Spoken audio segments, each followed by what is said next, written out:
Hello बच्चों, हमारा आज का क्वेश्चन है। एक 5 ग्राम द्रव्यमान की गोली 100 मीटर पर सेकंड के वेग से एक लकड़ी के गुटके में 6 सेंटीमीटर तक धंस जाती है।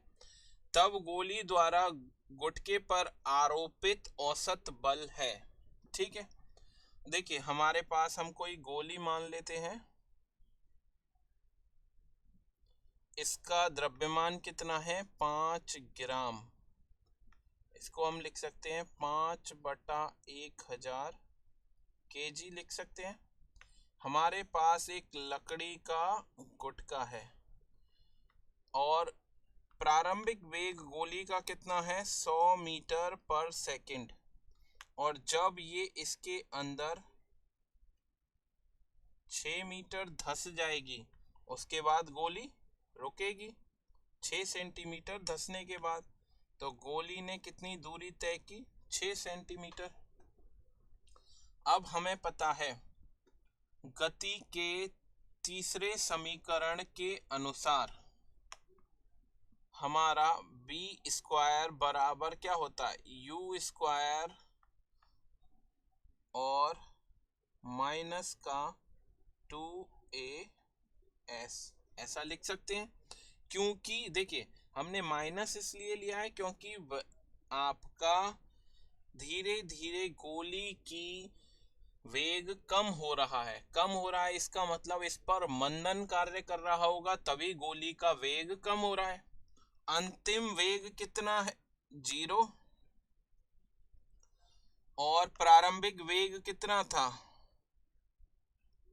u बराबर प्रारंभिक वेग कितना था? 100 का स्क्वायर कर सकते हैं -2। त्वरण हमें निकालना है और दूरी कितनी चली है इसने? 6 सेंटीमीटर। तो 6 को सेंटीमीटर को मीटर में लिखें तो 6/100 हो जाएगा। ठीक है, तो आपका आ गया 2 गुणा 6 12 12a/100 कितना हो गया आपका? 100 का स्क्वायर। तो अगर हमें त्वरण a निकालना है तो ये हो जाएगा 100 का पावर 3/12। यही होगा 100 का क्यूब या 100 की पावर 3/12 लिख सकते हैं। ये हमारा त्वरण आ गया। इस त्वरण ने हमारी गोली के वेग को 100 से और फाइनल वेग क्या कर दिया? 0 कर दिया। अंतिम वेग 0 कर दिया। ठीक है, अब हमें क्या निकालना है? हमसे पूछा गया है गोली पर आरोपित औसत बल बताइए। अब हमें पता है बल न्यूटन के द्वितीय नियम के अनुसार बल बराबर क्या होता है? संवेग में परिवर्तन बटे समय। ठीक है, अब क्योंकि यहाँ पे संवेग में हमारा मास तो गोली का फिक्स है, द्रव्यमान गोली का फिक्स है, तो F बराबर हम क्या लिख सकते हैं?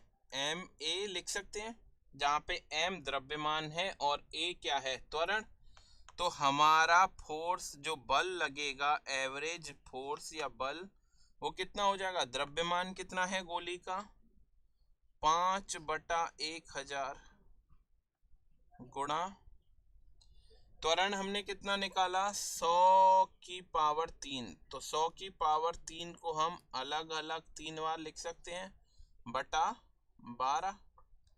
देखिए 1 2 3 1 2 3 0 कट गई। तो हमारा एवरेज बल कितना आ गया? 5000/12। इसको डिवाइड करेंगे तो कितना आएगा? 12 से 4 बार कटेगा। ठीक है, 12 से पहले कितनी बार कटा? 4 बार, फिर 1 बार, फिर 7 बार। तो हमारा आ गया औसत बल का मान आ गया 417 न्यूटन। तो कौन सा ऑप्शन हो जाएगा हमारा? दूसरा ऑप्शन सही होगा। आशा है आपको सॉल्यूशन पसंद आया होगा। धन्यवाद।